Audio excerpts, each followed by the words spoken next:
जय श्री राम, जय बालाजी महाराज भक्तों। मैं बालाजी का सेवक अपने बालाजी के यूट्यूब चैनल बालाजी की कृपा और वंशु डीपी के व्लॉग्स में आपका स्वागत करता हूं। एक किस्सा जो रामायण काल का ही समझ लीजिए या उसके बाद का समझ लीजिए, उस जमाने का, उस युग का ही है।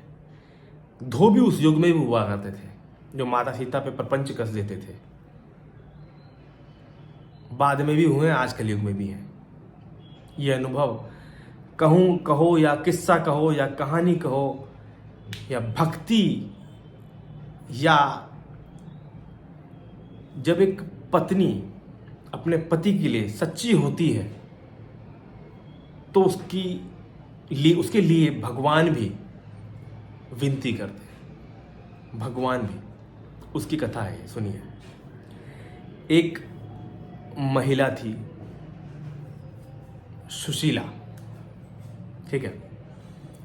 उसकी शादी हुई तो जिस क्षेत्र में शादी हुई उसका हस्बैंड जो था थोड़ा शक्की किस्म का था। भगवान को मानता नहीं था, इतनी पूजा पाठ नहीं करता था। ये बहुत पूजा पाठ करती थी भगवान राम की, भगवान श्री राम की बहुत भक्ति करते थे, क्योंकि भगवान राम मर्यादा पुरुषोत्तम राम है। आगे चलते हैं, आगे बढ़ते हैं। तो इस कथा में क्या है कि ये अपने पति के लिए बिल्कुल सच्ची थी, ठीक है। और इसके पति को, जैसे कि मैंने बताया, संकोच रहता था। और उस राज्य का एक सिपाही टाइप का होता है ना, सिपाही टाइप का, उनको इनकी वाइफ, जैसे इनकी वाइफ छत पे बाल सुखाती थी अपने, तो उसने देखा ऊपर से तो वो मोहित हो गया। सैनिक ही बोलता हूँ, ठीक है। मोहित हो गया। वो इनके घर पे आने जाने की कोशिश करने लगा। इनके पति से उन्होंने दोस्ती की और सुशीला जी के घर में आना जाना शुरू किया। और एक बार अकेला देख करके सुशीला जी को उन्होंने बोला कि मैं आपसे शादी करना चाहता हूँ, अपने पति को छोड़ दीजिए। तो सुशीला जी ने बोला कि मैं तो पतिव्रता हूँ, मैं तो पति के अलावा आज तक किसी से हाथ भी टच नहीं होने दिया मैंने, और मेरे तो आप कोई लगते नहीं है। मेरा पति मर जाएगा तो मैं जल जाऊंगी उसके साथ, शरीर को किसी को हाथ में लगाने दूंगी। वो आदमी चिढ़ गया, सैनिक चिढ़ गया। उसने बोला ठीक है, अब मैं तुझे बर्बाद करूंगा। नगर गली कूचे मोहल्ले में सुशीला की बेइज्जती करनी शुरू। इसका मेरे से रिश्ता है, मेरे से इसकी बातचीत है, इस तरीके से उस सुशीला को बदनाम करना शुरू कर दिया उसने। और सुशीला जानती थी कि ऐसा कुछ नहीं है। ये बातें जब सुशीला के आदमी के कान में पहुंची, वो चाहता ही था सैनिक के सुशीला के आदमी के कान में पहुंचे, सुशीला को वो घर से भगा दे, फिर मैं इससे शादी करूं। इसके पास कोई रास्ता नहीं बचेगा तो जरूर शादी करेगी मेरे से। तो उसके पति ने, उसकी सास ने, नंद ने घर से बहुत सारे इल्जाम लगा के कि तू ऐसी है, तू ऐसी है, गली मोहल्ले में ऐसी ऐसी बातें हो रही हैं तेरे बारे में, तू तो उस फलाने सैनिक से तेरा रिश्ता है, फलाना ढिमकाना। इन्होंने पूरी बात बताई कि वो आया था मेरे पास और ऐसे तो उसने बोला, मैंने उसको मना किया, तब वो मेरे को बदनाम कर रहा, और मैं ऐसी नहीं हूँ, मैं पूरी प्रतिव्रता हूँ, मैं भगवान राम की सौगंध खा के बोलती। उसके पति को भगवान राम की सौगंध पे भी विश्वास नहीं हुआ। उसने कहा नहीं, घर से निकाल दिया। तो जब सुशीला वो घर से निकाल दिया तो अपने माँ बाप के पास गई। माँ बाप ने दरवाज़ा नहीं खोला, क्योंकि माँ बाप को भी उन बातों की वजह से ऐसा लगने लगा था, हो सकता है ऐसा हो, और या यहाँ पे आई हमारी बेइज्जती कराएगी। वो भूखी प्यासी बेचारी दरवाजे से वापस लौट गई। एक बहन थी उसकी, जिसकी शादी हो चुकी थी, उस बहन के पास गई। बहन ने दरवाज़ा खोला, कि बहन को पता था कि मेरी बहन कैसी है, मेरी बहन कभी ऐसी हो ही नहीं सकती है। उसने दरवाज़ा खोला, खाना पीना लाने के लिए पानी दिया पहले, और खाना लेने के लिए गई तो सुशीला का जो जीजा था, यानी बहन का उसका पति, उसी गलत नज़र कि इसको मैं अपने घर रख लूँगा और दो मेरी पत्नी हो जाएंगी। समझ रहे हो ना? सुंदर महिला का, बेचारी का बहुत आफत है इस संसार में। तब देखा इसने कि उसके जीजा बोल रहा है कि तू चिंता क्यों कर रही है, तेरे आदमी ने छोड़ दिया। तो मैं हूं ना, ऐसे कंधे पे हाथ रख के बोला, मैं हूँ ना, मैं ध्यान रखूँगा तेरा। तो ये समझ गई। अपनी उसकी बहन खाना लेके आती उससे पहले ही घर छोड़ के चली गई वापस। अब चली गई जंगलों में। जंगल में एक जगह भगवान श्री राम की तस्वीर रखी थी। जंगल मतलब गांव से सटा एक आध किलोमीटर बाद जंगल शुरू हुआ था, जो वहां पे भगवान श्री राम की तस्वीर रख के राम जी का नाम जपना शुरू कर दिया कि प्रभु श्री राम तुम जानो मैं पतिव्रता हूं कि नहीं।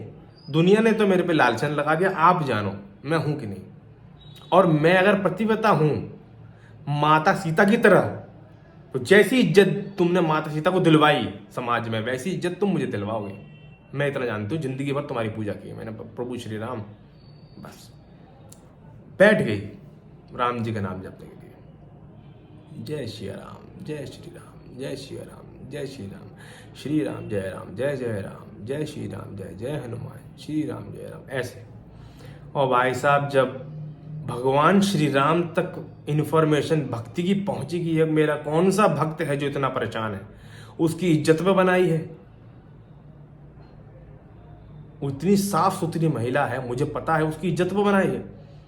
भगवान श्री राम ने एक ऐसा चमत्कार दिखाया। वहां उस राज्य का जो राजा था, उस राजे के दरबार में जाने, मतलब गांव, मतलब उस नगर से दरबार में जाने के लिए 7 द्वार पड़ते थे, द्वार, रास्ते, 7 रास्ते।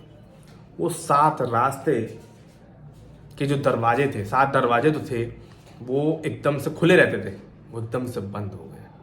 7 द्वार और खुले ही नहीं, बिना कुंडी लगे अपने आप बंद हो गए और खुले ही नहीं। जैसे कि ये राजा न्याय नहीं कर सकता, इसलिए द्वार बंद हो गए इसके। सारी प्रजा, सारे सैनिक, सेनापति हिल गए। ये क्या हुआ? खूब ताकत लगाए हाथियों से, घोड़ों से दरवाजा खोलने के लिए, दरवाजा खुले नहीं। टूटने को तैयार हो जाए, दीवार टूटने को तैयार हो जाए, लेकिन दरवाजे नहीं खुले। राजा तक बात पहुंची कि राजा ऐसे ऐसे 7 दरवाजे जो आपके दरबार तक आने के थे वो सब जाम हो गए हैं, बंद हो गए हैं, खुल ही नहीं रहे हैं। अब राजा को चिंता हुई। उन्होंने पुरोहित, पंडित सब बुलवाए, यज्ञ करवाया 1 दिन का। तो भगवान श्री राम ने प्रकट होके बोला स्वप्न में आके उसके, राजा के, कि मेरे भक्त का तेरे नगर में निरादर हुआ है। ये दरवाजे तब खुलेंगे जब कोई पतिव्रता महिला इस पे उंगली टच कर देगी ना, सारे दरवाजे खुल जाएंगे।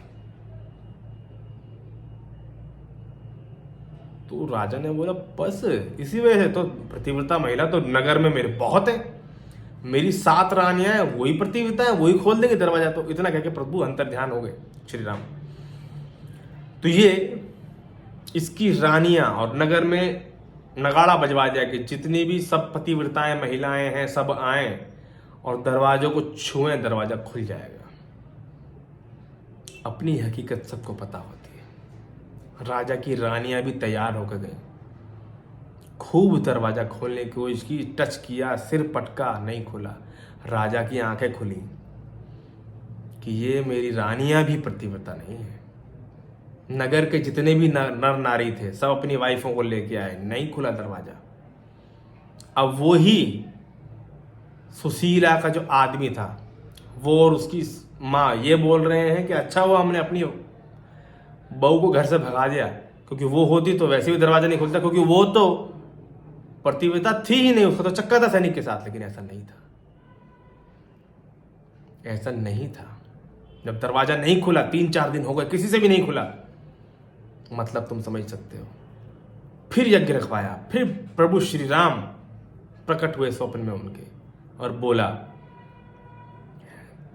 राजा ने बोला कि प्रभु यहां तो कोई रानी है ही नहीं, ना मेरी रानी है, ना कोई पतिव्रता ही नहीं है। इसका मतलब दरवाजा तो खुला ही नहीं। तो अब दरवाजा कैसे खुलेगा? इस एरिया में, इस नगर में, इस राज्य में ही कोई पतिव्रता नारी नहीं है। तो भगवान श्री राम ने बोला है, तुम्हारे राज्य में एक पतिव्रता नारी है। तुम्हारे राज्य के उस द्वार से निकल करके जो रास्ता जा रहा है, वहां से दक्षिण मुख की तरफ जाकर के एक नारी, जंगल की तरफ जाकर के 2 किलोमीटर बाद एक बैठी हुई है, वो तपस्या कर रही है, उसे लेकर के आओ। इतना कह के अंतर ध्यान हो गए। इन्होंने अपने सैनिकों को, घुड़सवारों को, सबको बोला कि जाओ उस दिशा में, ऐसे ऐसे फलाना फलाना जगह से। तो ये सब गए। अब गए तो पालकी वालकी डोली फोली सब लेके गए। उनको बोला, आवाज लगाई, वो भगवान श्री राम के ध्यान में मगन है। जय श्री राम जय सीताराम, जय श्री राम जय सीताराम, श्री राम जय राम जय जय राम, जय श्री राम जय जय हनुमान। उनसे बोलते हैं जाके सैनिक की बहन जी ऐसे ऐसे ये समस्या है, आप उठिए। तो बोलती है भैया मैं क्या करूं कि ऐसे वहाँ पे वो गेट नहीं खुलने हैं, किसी ने बोला है कि पतिव्रता महिला है, ऐसे ऐसे आपको किसी ने हमें बताया कि आप पतिव्रता हो। तो वो बोलती है भैया मैं कहाँ पतिव्रता, मेरे को तो मेरे आदमी ने लालछन लगा के निकाल दिया घर से बाहर, मैं जाऊंगा तो नगर में कैसे कैसी बातें होंगी तुम्हारी। तो उन्होंने बोला नहीं आपको चलना पड़ेगा कि ठीक है। तो जैसे ही पालकी में बिठाने के लिए वो पकड़ने के लिए सोचते हैं, वो कहता है टच नहीं करना मेरे को। वो महिला बोलते सुशीला मुझे छूना नहीं, पति के अलावा मैंने किसी से हाथ नहीं लगाया जिंदगी में, और आप भी मुझे छूना नहीं, मैं अपने आप चलूंगी, पैदल चलूंगी। उठती है, चक्कर आते हैं, गिरने को होती है, भगवान श्री राम का नाम लेती है, चल पड़ती है, सूख चुकी है, पतली हो चुकी है, घूंघट ढक रखा है, पूरे नगर के लोग खड़े हुए हैं, देख रहे हैं कौन आएगा गेट खुलवाने, कौन आएगा। ये घूंघट रख के जाती है, कोई क्या क्या बातें करेगा पता नहीं, मेरा नाम लेंगे। ये जाती है, जैसे ही गेट पर, पहले गेट पर पहुंचती है और भगवान श्री राम का नाम लेती है, जय श्री राम, और उंगली टच करती है, सातों दरवाजे आवाज करके खुलते, खड़ाक से खुल जाते हैं सातों दरवाजे। सातों दरवाजे खुल जाते हैं तो उनकी धमक से बेचारी बेहोश होकर गिर जाती है। तो पूरे नगर में हलचल हो जाती है, कौन इतनी बड़ी पतिव्रता है, कौन इतनी बड़ी पतिव्रता, कौन इतनी बड़ी पतिव्रता। तो एक महिला ने घूंघट हटाया, तब ने अरे ये तो सुशीला है, फलाने की लड़की, फलाने की बहू, ये तो सुशीला है, फलाने की बहू। ओ भैया, राजा को मालूम चला कि ये सुशीला है और इसका ये कहानी है, ऐसे ऐसे इनको घर वालों ने निकाल दिया बाहर। तो उन सब को सजा देने के लिए राजा ने बुला लिया कि सबको सजा दूंगा, इसको पतिव्रता, इतनी बड़ी पतिव्रता महिला पूरे नगर में नहीं है, और ये इतनी पतिव्रता थी, इसको लालछन लगा के घर से निकाल दिया, सबको दंड दूंगा। तो जैसे ही दंड देने के लिए राजा तैयार होता है तो सुशीला खड़ी हो जाती है, बोलती है कि मेरा पतिव्रता धर्म पालन करने का अब तक का कोई फायदा नहीं होगा अगर आप मेरे पति को मृत्यु दंड दे देंगे। तो अगर मैं पतिव्रता हूं तो मेरे पति को मृत्यु दंड ना दें, मेरे परिवार को मृत्यु दंड ना दें। तो राजा इस बात से खुश होकर उनको और धन दौलत देता है और बोलता है कि तुम्हारी घरवाली ऐसे ऐसे, वो भी माफ़ी मांगता है अपनी घरवाली से, मुझसे गलती हो गई, मुझे माफ़ कर दे भाई, तो इतनी बड़ी देवी के रूप में है और मैंने तेरे को लालछन लगा के घर से निकाल दिया, मुझे माफ़ कर दे। ये कहानी सुनकर, ये बात सुनकर के वो अपनी वाइफ को, सुशीला को अपने घर खुशी खुशी ले जाते हैं, हंसी खुशी रहते हैं। ये कहानी का समापन यहाँ पे भगवान श्री राम की कहानी ये है, सुशीला जी की कहानी जो है, जो पतिव्रता थी, क्योंकि उन्होंने कह दिया था कि अगर मैं पतिव्रता हूँ तो माता सीता भी पतिव्रता थी, तो आपने उनको उनकी इज्जत का हक दिलाया, वैसे ही मुझे मेरी इज्जत का हक दिलाना। ऐसे ही भगवान श्री राम ने इनको भी इनकी इज्जत का हक दिलाया। ये कथा आपको कैसी लगी हमें ज़रूर बताना, क्योंकि हमने जब सुनी थी अपनी मम्मी जी से तो हमें भी बड़ा जोश और रोश और खरोश हुआ था राम जी के लिए, उस जमाने के लिए और पतिव्रता धर्म के लिए। आजकल का सबको पता है कैसा क्या है, अपनी हकीकत सबको पता होती है। जय श्री राम, जय बालाजी महाराज, जय जय श्री राम। हमारे दूसरे चैनल को, वंशु डीपी के व्लॉग्स को और बालाजी कृपा चैनल को, दोनों को खूब प्यार दें। हनुमान जी महाराज और श्री राम प्रभु जी आप सब पे कृपा बनाए रखें। जय श्री राम।